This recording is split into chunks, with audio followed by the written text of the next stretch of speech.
दोस्तों, जय श्री राम, जय श्री श्याम, जय राधा रानी, जय गरुड़ पुराण। दोस्तों, हमने हमारी पिछली वीडियो में हमने गरुड़ पुराण के 12वें अध्याय के बारे में बताया था। दोस्तों, आज हम बात करेंगे गरुड़ पुराण के 13वें अध्याय की। तो चलो शुरू करते हैं। गरुड़ पुराण अध्याय नंबर 13। गरुड़ जी ने कहा, हे प्रभो, सपिंडन की विधि, सूतक का निर्णय और शय्यादान तथा पददान की सामग्री एवं उनकी महिमा के विषय में कहिए। श्री भगवान ने कहा, हे तार्क्ष्य, सपिंडीकरण आदि संपूर्ण क्रियाओं के विषय में बतलाता हूँ, जिसके द्वारा मृत प्राणी प्रेत नाम को छोड़कर पितृगण में प्रवेश करता है। उसे सुनो। जिनका पिंड रुद्रस्वरूप पितामह आदि के पिंडों में नहीं मिला दिया जाता, उनको पुत्रों के द्वारा दिए गए अनेक प्रकार के दान प्राप्त नहीं होते। उनका पुत्र भी सदा अशुद्ध रहता है, कभी शुद्ध नहीं होता, क्योंकि सपिंडीकरण के बिना सतक की निवृत्ति अर्थात समाप्ति नहीं होती। इसलिए पुत्र के द्वारा सूतक के अंत में सपिंडन किया जाना चाहिए। मैं सभी के लिए सूत का अंत का यथोचित काल कहूँगा। ब्राह्मण 10 दिन में, क्षत्रिय 12 दिन में, वैश्य 15 दिन और शूद्र 1 मास में शुद्ध होता है। प्रेत संबंधी सूतक में सपिंडी 10 दिन में शुद्ध होते हैं। सकुल या कुल के लोग 3 रात में शुद्ध होते हैं और त्रज स्नान मात्र से शुद्ध हो जाते हैं। चौथी पीढ़ी तक के बांधव 10 रात में, 5वीं पीढ़ी के लोग 6 रात में, छठी पीढ़ी के 4 दिन में और 7वीं पीढ़ी के 3 दिन में, 8वीं पीढ़ी के 1 दिन में, 9वीं पीढ़ी के 2 प्रहर में तथा 10वीं पीढ़ी के लोग स्नान मात्र से मरना शौच और जन्ना शौच से शुद्ध हो जाते हैं। देशांतर में गया हुआ कोई व्यक्ति अपने कुल के जन्ना शौच या मरना शौच के विषय का समाचार 10 दिन के अंदर सुनता है तो 10 रात्रि बीतने में जितना समय शेष रहता है, उतने समय के लिए उसे अशौच होता है।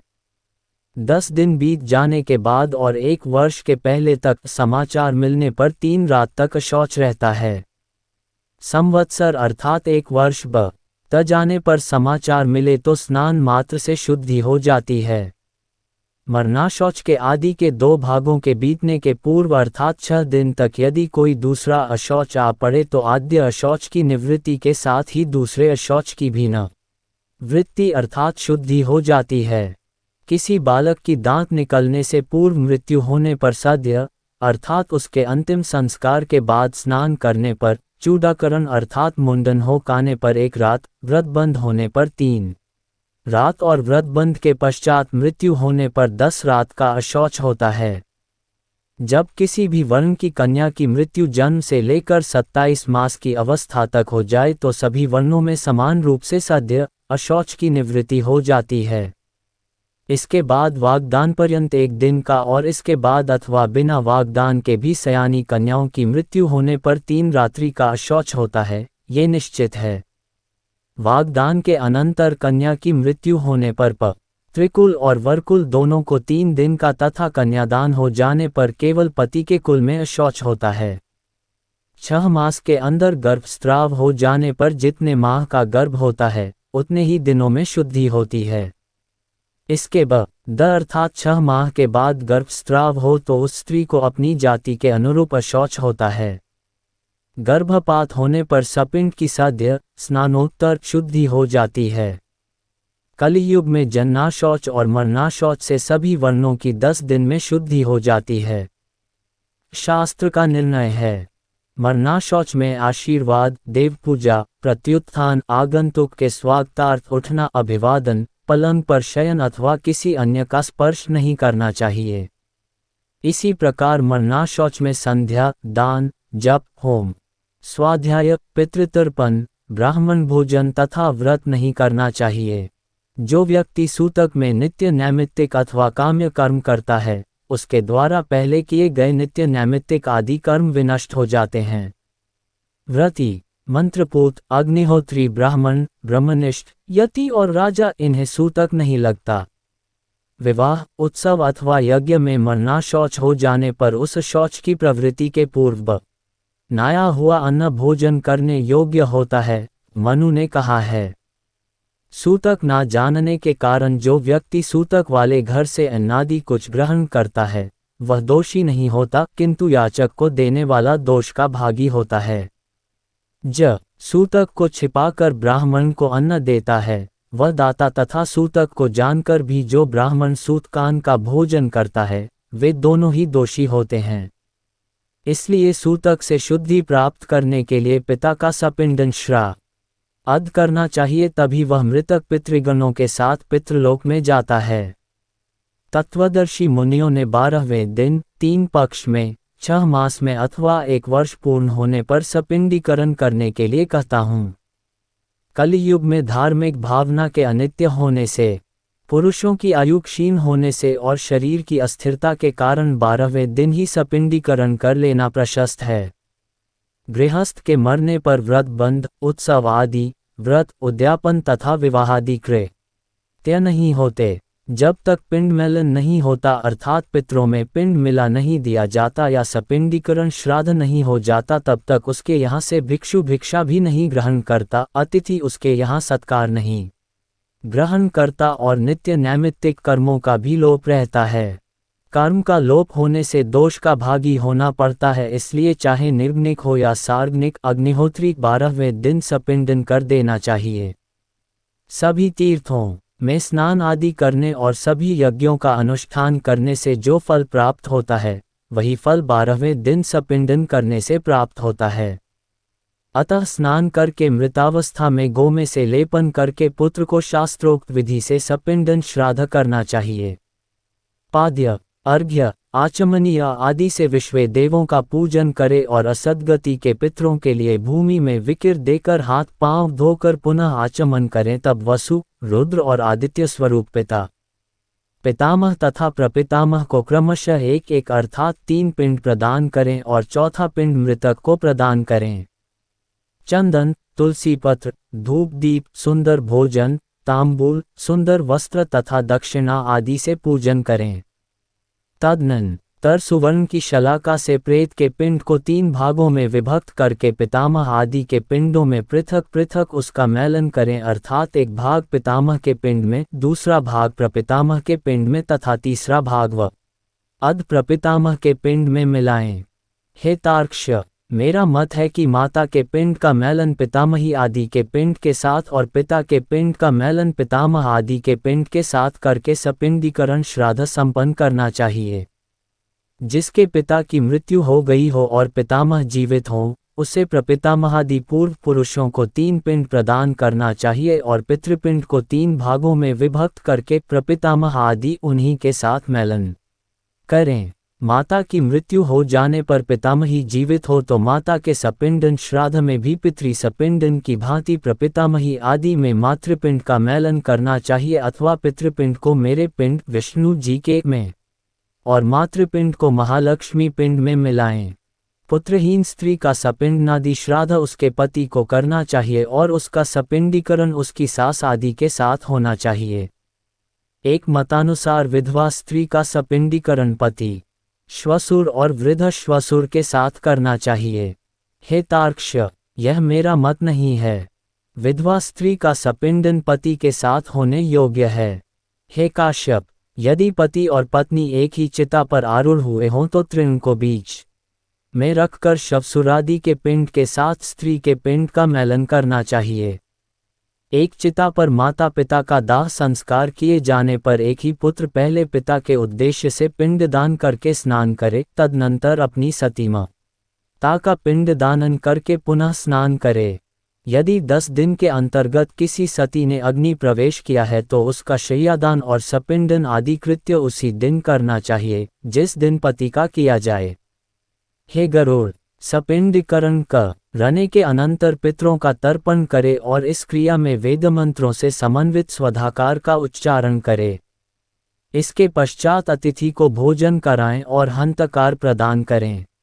करने से पितर, मुनिगण, देवता तथा दानव तृप्त होते हैं। भिक्षा 1 ग्रास के बराबर होती है, पुष्कल 4 ग्रास के बराबर होता है और 4 पुष्कलों 16 ग्रास का एक हंतकार होता है। सपिंडीकरण में ब्राह्मणों के चरणों की पूजा चंदन अक्षत से करनी चाहिए। और पितरों की आय तृप्ति के लिए ब्राह्मण को दान देना चाहिए। वर्ष भर जीविका का निर्वाह करने योग्य घृत, अन्न, सुवर्ण, रजत, सुंदर गौ, अश्व, गज, रथ और भूमिका आचार्य को दान करना चाहिए। इसके बाद स्वस्तिवाचन पूर्वक मंत्रों से कुमकुम, अक्षत और नैवेद्यादि के द्वारा ग्रहों, देवी और विनायक की पूजा करनी चाहिए। इसके बाद आचार्य मंत्रोच्चारण करते हुए यजमान का अभिषेक करें और हाथ में रक्षा सूत्र बांधकर मंत्र से पवित्र अक्षत प्रदान करें। तदनंतर विविध प्रकार के सुस्वादु मिष्टान्नों से ब्राह्मणों को भोजन कराएं और फिर दक्षिणा सहित अन्न एवं जलयुक्त 12 घट प्रदान करें। तदनंतर ब्राह्मणी को वर्ण क्रम से अपनी शुद्धि हेतु क्रमशः जल, शस्त्र, कोड़े फर डंडे का स्पर्श करना चाहिए, अर्थात ब्राह्मण जल का, क्षत्रिय शस्त्र का, वैश्य कोड़े का तथा शूद्र डंडे का स्पर्श करने से वे शुद्ध हो जाते हैं। इस प्रकार सपिंडन श्राद्ध करके क्रिया करते समय पहने गए वस्त्रों का त्याग कर दें। इसके बाद श्वेत वर्ण के वस्त्र को धारण करके शय्यादान करें। इंद्र सहित सभी देवता शय्यादान की प्रशंसा करते हैं, अतः मृतक के उद्देश्य से उसकी मृत्यु के बाद अथवा जीवन काल में भी शय्या प्रदान करनी चाहिए। शय्या सुदृढ़ काष्ठ की सुंदर एवं विचित्र चित्रों से चित्रित, दृढ़, रेशमी सूत्रों से बनी हुई तथा स्वर्णपत्रों से अलंकृत हो। श्वेत रुई के गद्दे, सुंदर तकिए तथा चादर से युक्त हो तथा पुष्प, गंध आदि द्रव्यों से सुवासित हो। वह सुंदर बंधनों से भली भांति बंधी हुई हो और पर्याप्त विशाल हो तथा सुख प्रदान करने वाली हो। शय्या को बनाकर आस्तरण युक्त कुश या दरी चादर युक्त भूमि पर रखें। उस शय्या के चारों ओर छाता, चांदी का दीपाले, चंवर, आसन और पात्र, झारी या कलश, गढ़ुआ, दर्पण, 5 रंगों वाला चंदवा तथा शयनोपयोगी और सभी सामग्रियों का यथास्थान स्थापित करें। उस शय्या के ऊपर सभी प्रकार के आभूषण, आयुध तथा वस्त्र से युक्त स्वर्ण की श्रीलक्ष्मी नारायण की मूर्ति स्थापित करें। सौभाग्यवती स्त्री के लिए दी जाने वाली शय्या के साथ पूर्वोक्त वस्तुओं के अतिरिक्त कज्जल, महावर, कुमकुम, स्त्रियोचित वस्त्र, आभूषण तथा सौभाग्य द्रव्य आदि सब कुछ प्रदान करें। तदनंतर सपत्नीक ब्राह्मण को गंध पुष्पादि से अलंकृत करके ब्राह्मणी को कर्णाभरण, अंगूठी और सोने के कंठ सूत्र से विभूषित करें। उसके बाद ब्राह्मण को साफा, दुपट्टा और कुर्ता पहनाकर श्रीलक्ष्मी नारायण मूर्ति के आगे सुख शय्या पर बिठाए। कुमकुम और पुष्पमाला आदि से श्रीलक्ष्मी नारायण की भली भांति पूजा करें। तदनंतर लोकपाल, नवग्रह, देवी और विनायक की पूजा करें। उत्तराभिमुख होकर अंजलि में पुष्प लेकर ब्राह्मण के सामने स्थित होकर इस मंत्र का उच्चारण करें। हे कृष्ण, जैसे क्षीरसागर में आपकी शय्या है, वैसे ही जन्म जन्मांतर में भी मेरी शय्या सुनी न हो। इस प्रकार प्रार्थना करके विप्र और श्रीलक्ष्मी नारायण को पुष्पांजलि चढ़ाकर संकल्पपूर्वक उपस्कर सभी सामग्रियों के साथ व्रतोपदेशिक ब्रह्मव दी गुरु को शय्या का दान दे और कहे, हे ब्राह्मण, इस शय्या को ग्रहण करो। ब्राह्मण को ऐसा दात कामोसदात कामाया दात, कामो दाता काम, प्रतिग्रहिता कामे तत्ते। यजु 7:48 यह मंत्र कहते हुए ग्रहण करें। इसके बाद शय्या पर स्थित ब्राह्मण को लक्ष्मी और नारायण की प्रतिमा को हिलाएं। तदनंतर प्रदक्षिणा और प्रणाम करके उन्हें विसर्जित करें। यदि पर्याप्त धन संपत्ति हो तो शय्या में सुखपूर्वक शयन करने के लिए सभी प्रकार के उपकरणों से युक्त अत्यंत सुंदर गृहदान भी करें। जो जीवितावस्था में अपने हाथ से शय्यादान करता है, वह जीते हुए ही पर्वकाल में वृषोत्सर्ग भी करे। एक शय्या एक ही ब्राह्मण को देनी चाहिए। बहुत ब्राह्मणों को एक शय्या कदापि नहीं देनी चाहिए। यदि वह शय्या विभक्त अथवा विक्रय करने के लिए दी जाती है तो वह दाता के अधपतन का कारण बनती है। सत्पात्र को शय्या दान करने से वांछित फल की प्राप्ति होती है और पिता तथा दान देने वाला पुत्र दोनों इस लोक और परलोक में मुदित होते हैं। शय्यादान के प्रताप से दाता दिव्य इंद्रलोक में अथवा सूर्यपुत्र यम के कोल में पहुंचता है, इसमें संशय नहीं है। श्रेष्ठ विमान पर आरूढ़ होकर अप्सरागणों से सेवित दाता प्रलय पर्यंत आतंकरहित होकर स्वर्ग में स्थित रहता है।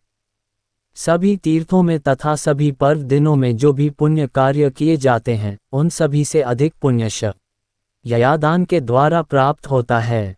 इस प्रकार पुत्र को शय्या दान करके पददान देना चाहिए। पददान के विषय में मैं तुम्हें यथावत बतलाता हूँ, सुनो। छाता, जूते, वस्त्र, अंगूठी, कमंडलू, आसन तथा पंचपात्र, ये 7 वस्तुएं पद कही गई हैं। दंड, ताम्रपत्र, आमान, कच्चा अन्न, भोजन, अर्घ्यपात्र और यज्ञोपवीत को मिलाकर पद की संपूर्णता होती है। इस प्रकार शक्ति के अनुसार 13 पददानों की व्यवस्था करके 12वें दिन 13 ब्राह्मणों को पददान करना चाहिए। इस पददान से धार्मिक पुरुष सद्गति को प्राप्त होते हैं। यममार्ग में गए हुए जीवों के लिए पददान सुख प्रदान करने वाला होता है। वहाँ यममार्ग में अत्यंत प्रचंड आतप होता है, जिससे मनुष्य जलता है। छाता दान करने से उसके सिर पर सुंदर छाया हो जाती है। जो जूता दान करते हैं, वे अत्यंत कंटकाकीर्ण यमलोक के मार्ग में अश्व पर चढ़कर जाते हैं। हे खेच, वहाँ यममार्ग में शीत, गर्मी और वायु से अत्यंत घोर कष्ट मिलता है। वस्त्रदान के प्रभाव से जीव सुखपूर्वक उस मार्ग को तय कर लेता है।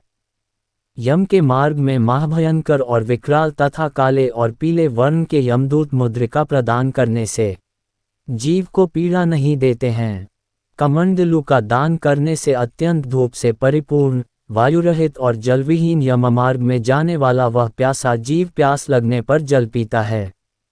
मृत व्यक्ति के उद्देश्य से जो ताम्र का जलपात्र देता है, उसे 1000 प्रपादान का फल अवश्य ही प्राप्त होता है। ब्राह्मण को सम्यक रूप से आसन और भोजन देने पर यममार्ग में चलता हुआ जीव धीरे धीरे सुखपूर्वक पाथेय भोज्य पदार्थों का उपभोग करता है। इस प्रकार सपिंडन के दिन विधानपूर्वक दान दे करके बहुत से ब्राह्मणों को तथा चांडाल आदि को भी भोजन देना चाहिए। इसके बाद वर्ष के पूर्व ही 12वें दिन सपिंडन करने पर भी प्रत्येक मास जलकुंभ और पिंड दान करना चाहिए। हे खग, प्रेत कार्य को छोड़कर अन्य किसी कर्म का पुनः अनुष्ठान नहीं किया जाता, किंतु प्रेत की अक्षय तृप्ति के लिए पुनः पुनः पिंड दानादि करना चाहिए। अतः मैं विशेष तिथि पर मृत्यु होने वाले जीव के मासिक, वार्षिक और पाक्षिक श्राद्ध के विषय में कुछ विशेष बात कहूँगा। पूर्णमासी तिथि पर जो मरता है उसका उन्मासिक श्राद्ध चतुर्थी तिथि को होता है, और जिसकी मृत्यु चतुर्थी तिथि को हुई है उसका उन्मास का श्राद्ध नवमी तिथि को होता है।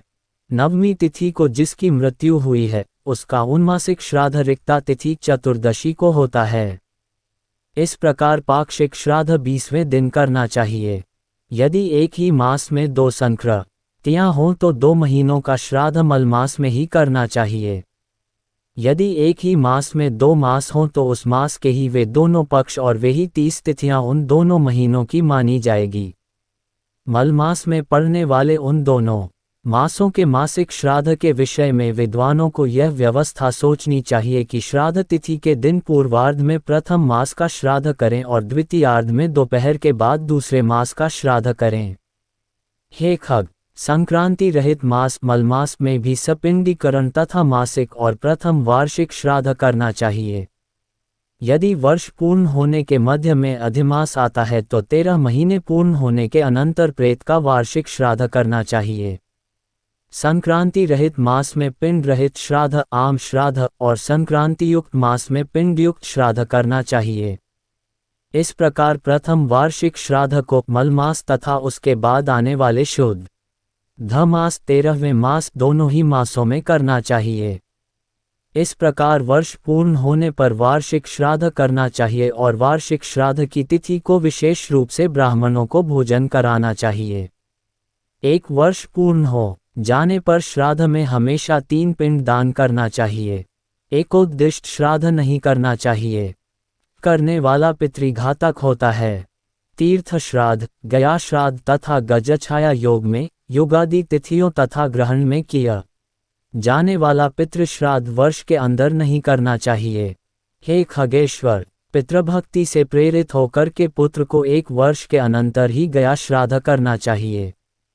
गया श्राद्ध करने से पितर भवसागर से मुक्त हो जाते हैं और भगवान गदाधर की कृपा से वे परम गति को प्राप्त होते हैं। गया के विष्णुपद तीर्थ में तुलसी की मंजरी से भगवान विष्णु की पादुका का पूजन करना चाहिए और उसके आलवाल आदि तीर्थों में यथाक्रम पिंडदान करना चाहिए। जो व्यक्ति गयाशिर में शमी के पत्ते के समान प्रमाण वाले पिंड को देता है, वह 7 गोत्रों के अपने 101 पुरुषों का उद्धार करता है। कुल को आनंदित करने वाला जो पुत्र गया में जाकर श्राद्ध करता है, पितरों को तुष्टि देने के कारण उसका जन्म सफल हो जाता है। हे खगेश्वर, ये सुना जाता है कि देव पितरों ने मनु के पुत्र इक्ष्वाकु को कलापवन में ये गाथा सुनाई थी, क्या हमारे कुल में कोई सन्मार्गगामी पुत्र होंगे जो गया में जाकर आदरपूर्वक हम लोगों को पिंड प्रदान करेंगे। हे तार्क्ष, इस प्रकार जो पुत्र पितरों की आमुष्मिक परलोक संबंधी क्रिया करता है, वह सुखी होकर कौशिक के पुत्रों, कौशिक के 7 पुत्रों की कथा मत्स्य पुराण, हरिवंश पुराण तथा पद्म पुराण आदि में विस्तार से दी गई है कि भांति मुक्त हो जाता है। हे तार्क्ष, भरद्वाज के 7 पुत्र पितृश्राद्ध के हेतु गोवध करके भी 7 जन्मपंपराओं को भोग करके पितरों के प्रसाद से मुक्त हो गए। कौशिक के वे 7 पुत्र प्रथम जन्म में दशार्ण देश में 7 व्याधों के रूप में उत्पन्न हुए थे। इसके बाद अगले जन्म में वे कालज पर्वत पर मृग के रूप में उत्पन्न हुए। फिर शरद्वीप में चक्रवात के रूप में उनकी उत्पत्ति हुई। अगले जन्म में मानसरोवर में हंस के रूप में उत्पन्न हुए। वे ही कुरुक्षेत्र में वेदपारगामी ब्राह्मण के रूप में उत्पन्न हुए और पितरों का प्रति भक्तिभाव रखने के कारण वे ब्राह्मण पुत्र मुक्त हो गए। इसलिए पूरे प्रयत्न से मनुष्य को पितृभक्त होना चाहिए। पितृभक्ति के कारण मनुष्य इस लोक तथा परलोक में भी सुखी होता है। हे तार्क्ष, ये सब और द्वदैहिक क्रिया हमने तुमसे कही। ये कृत्य पुत्र की कामना को पूर्ण करने वाला, पुण्यप्रद तथा पिता को मुक्ति प्रदान करने वाला है। जो कोई निर्धन मनुष्य भी इस कथा को सुनता है, वह भी पाप से मुक्त होकर पितरों के निमित्त दिए जाने वाले दान का फल प्राप्त करता है। जो मनुष्य मेरे द्वारा कहे गए श्राद्धों एवं दानों को विधिपूर्वक करता है और गरुड़ पुराण की कथा को सुनता है, उसके फल को सुनो। पिता उसको सत्पुत्र प्रदान करता है, पितामह उसे गोधन देते हैं, उसके प्रपितामह उसे बहुविध धन संपत्ति प्रदान करते हैं और वृद्ध प्रपितामह तृप्त होकर विपुल अन्न आदि प्रदान करते हैं। इस प्रकार श्राद्ध से तृप्त होकर सभी पितरपुत्र को वांछित फल देते हैं और धर्म मार्ग से धर्मराज के प्रासाद में जाकर वे धर्मराज की सभा में आदरपूर्वक विराजमान रहते हैं। सूत उवाच, सूत जी ने कहा, इस प्रकार श्री विष्णु जी से और द्वदैहिक श्राद्ध दान दिविषयक महात्म्य सुनकर गरुड़ जी को अपार हर्ष हुआ। इस प्रकार गरुड़ पुराण के अंतर्गत सारोधार में सपिंड नादि सर्वकर्म निरूपण नामक 13वां अध्याय पूरा हुआ।